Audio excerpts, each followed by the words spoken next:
cracks hip-hop spot. Here's what's going down in the world of hip-hop. Let's start it off with Salt-N-Pepa, shall we? All right, man, this biopic pretty much captured the attention of everybody. And do you realize how hard it is to pin black people down for 3 hours on a weekend? Yeah, it's tough. Yeah, pretty difficult.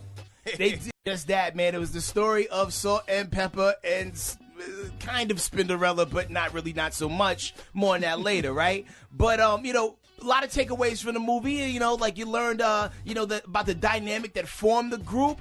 And we also learned that they worked in the most littiest call center of all time. That's right. Sears had everybody, all the stars. Shout outs to Sears, man. They should have sponsored that joint. They should have. They missed the perfect opportunity. When they did the roll call and said who was there, this is who worked in the spot. Hit it, Wood. Okay, so those are the two Chris's. The light-skinned one, that's Kid, and the brown-skinned one is Play. So Play is a dog when it comes to women. But he's still really cool. And Kid is just a big sweetheart. They both want to be rappers. Hello, Sears. What's up, Cheryl? Girl, you get fond about a day. Who you have there? Sandy Denton, meet Martin Lawrence. Martin, meet Sandy. Nice to meet you. Welcome to Sears, girl. Pleasure's all mine. Girl, you think he gonna be the next Richard Pryor? Hold up. You go, like boy. It was like the Apollo in there.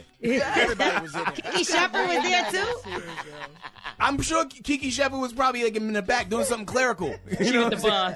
Sharpening pencils or something, man. But, pretty well done. There was people was like, I don't know about Peppa. She looks like Jada Pinkett or MC Light. Anybody but Peppa. But they did a good acting job. They did a great job of capturing the energy of the time. And only thing I hated is just like they really played Spinderella in the joint, man. They really play her like she wasn't in the group. And I don't like how they had Tretch, a.k.a. Ray Ray from Power. I don't like how they had Tretch fake beating on her. Like, this is Lifetime. Beat her up. We know you did.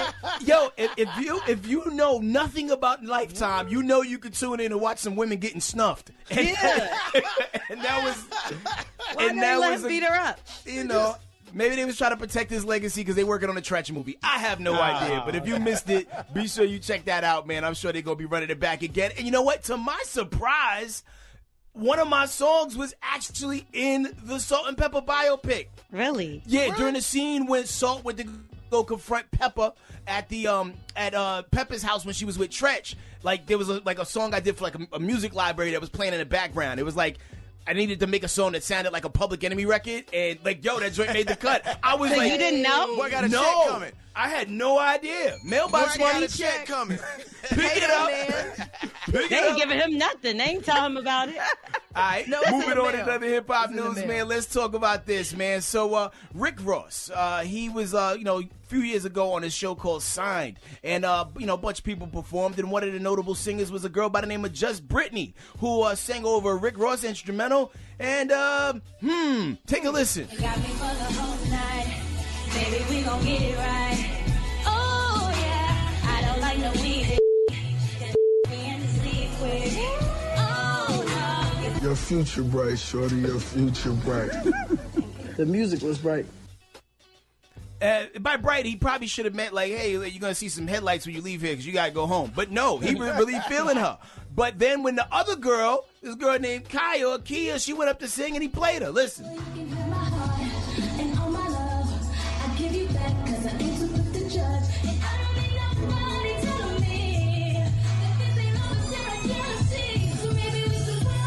That wasn't the best platform for your voice. Nope. You have a unique voice.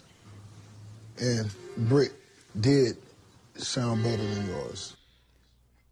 This was rigged.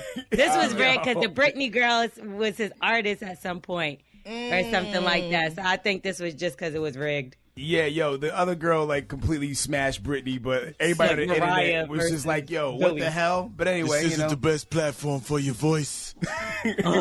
I liked all the memes that said this is the music industry in a nutshell, because it was. You're like looking at all these men, all these executives sitting there, laughing at these women and saying crazy stuff while some woman is like rubbing Rick Ross's shoulders. It was really gosh. Yeah, it was interesting. That's pretty much what it was, man. But anyway, that is it for me. For this other stories, I'll follow it. Twitter, Instagram, and SoundCloud. HEADKRACK. We are the Morning Hustle.